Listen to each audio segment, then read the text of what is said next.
So this lecture is going to be a continuation of the last, where we talk about important people and discoveries in the history of microbiology. Charles Chamberlain invented the autoclave that sterilizes uh, lab equipment and media and medical supplies by using pressure and temperature. And that's pretty much universally used in any lab. He also separated bacteria and viruses using filters, which was sort of a big deal at the time because we didn't know a lot about viruses or even their existence, but we did separate them out and realize there was different size and then put them into different categories.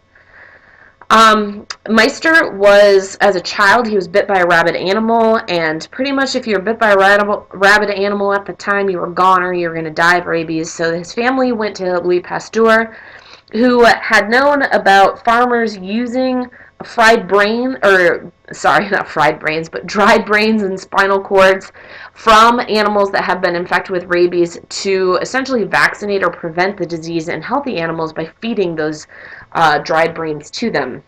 So that's what he did. He fed some rabid brains to this boy, and it saved his life.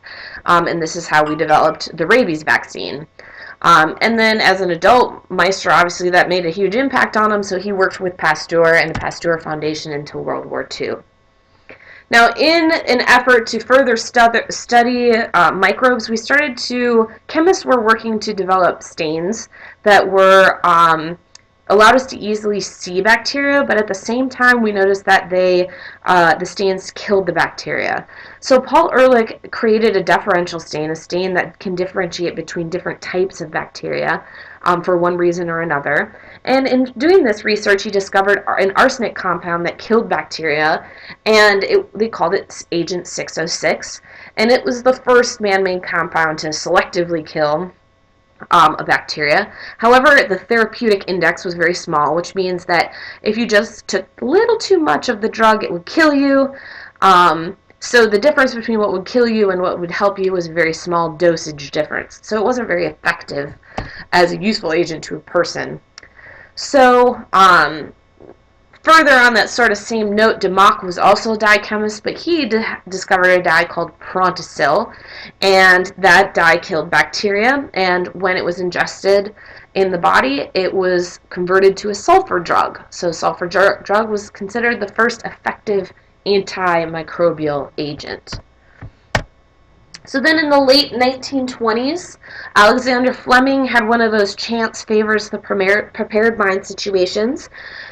He was growing bacterial culture and mold grew on his plate, and instead of throwing it out, he looked and he saw that the bacteria were not able to grow near the mold, so they must have something that prevented the bacterial growth. And this is how we found an isolated penicillin, which was first used during World War II. And I think it's interesting to note that actually the development of penicillin was commissioned by the British for the U.S., and it was the most funded project of World War II, which I think is kind of crazy, being that, the Manhattan Project, how expensive that war is, that most money went into penicillin. Penicillin for a while was thought of the miracle drug, but it did not kill tuberculosis, which is a widespread disease at the time. So Selman Waxman in the 1940s finally discovered another antimicrobial agent, an antibacterial streptomycin that killed tuberculosis.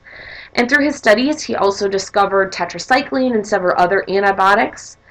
However, the interesting story about Selman Waxman is that when he patented his tetracycline, excuse me, he did not include his grad students' names on the patent, and they sued him for this, and they got a bunch of money, and as a result, they started something called the Rutgers-Waxman Institute, which today is still a very important institute in biomedical research.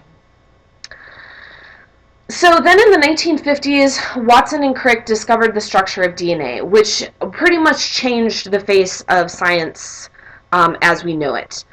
And from using chemistry and biology to now looking at genetics, which was a huge change. So Kohler and Milstein in 1975 were able to develop something called a monoclonal antibody. A monoclonal antibody is an antibody, a protein, that binds is specifically designed in a lab to bind to something that we want it to bind to. So we can make it, and it has a specificity for something. And it doesn't really sound that exciting, but it's a huge important discovery and used all of the time in genetic research. Boyer and Cohen, also at the same time in 1975, were able to clone the first DNA using recombinant DNA. And they started a company called Gentech, which was for a very long time a very huge, important company in genetics research. I think now they've separated into or changed their name, but Gentech was a very influential, important genetics company. In the late 17th, in 1977, Woese and Fox discovered archaea, and this pretty much turned our idea of the hierarchy or the taxonomy of life upside down. We had thought that it was once 5 kingdoms, so plant, animal, fungus, monarans, and protozoans. But now we know that actually life is divided into what are called 3 domains. There are there are bacteria, there are archaea, and there are eukaryotes.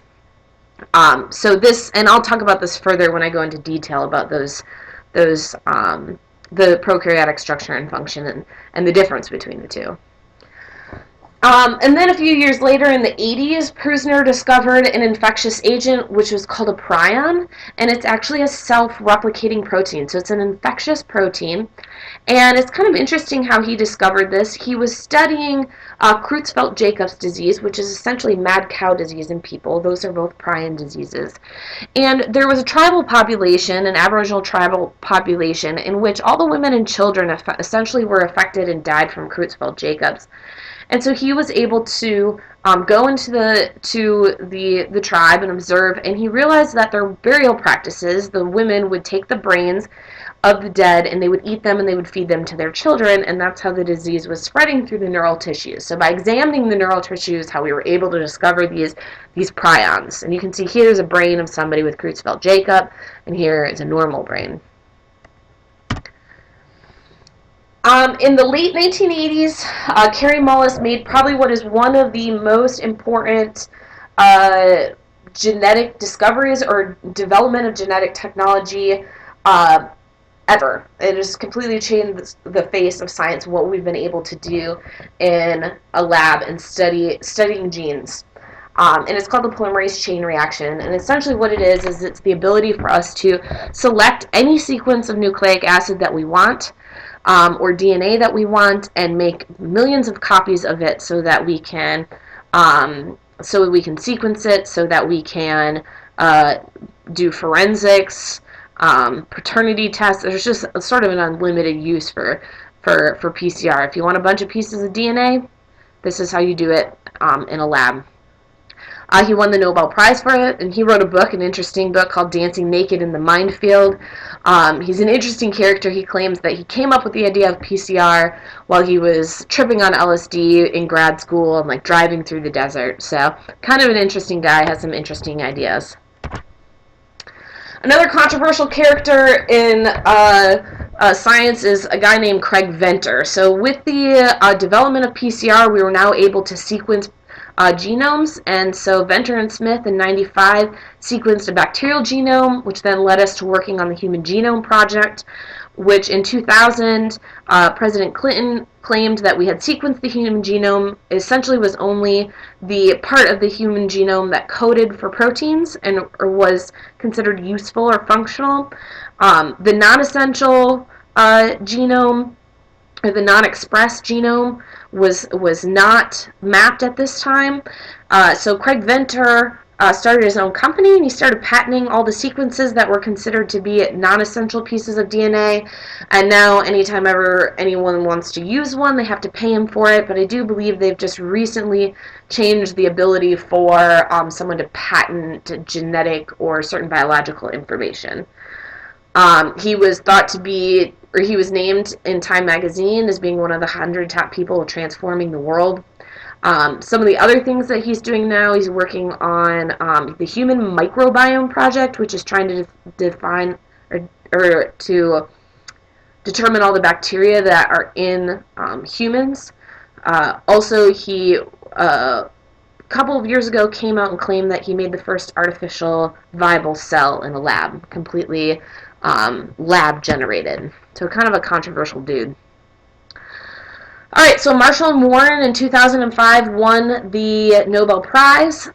They discovered that Helicobacter pylori caused peptic ulcers. So Helicobacter pylori is a bacteria that caused peptic ulcers and also led to stomach cancer. So it was said to be what we thought was the first bacterial carcinogen, or the first bacterial cancer-causing agent.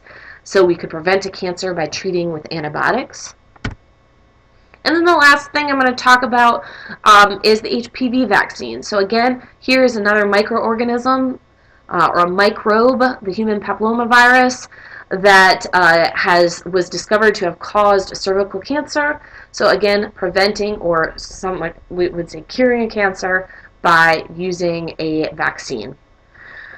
So this sort of brings us, hopefully you get a good picture of what's going on in the history and the development of microbiology and our research and use of it in terms of today.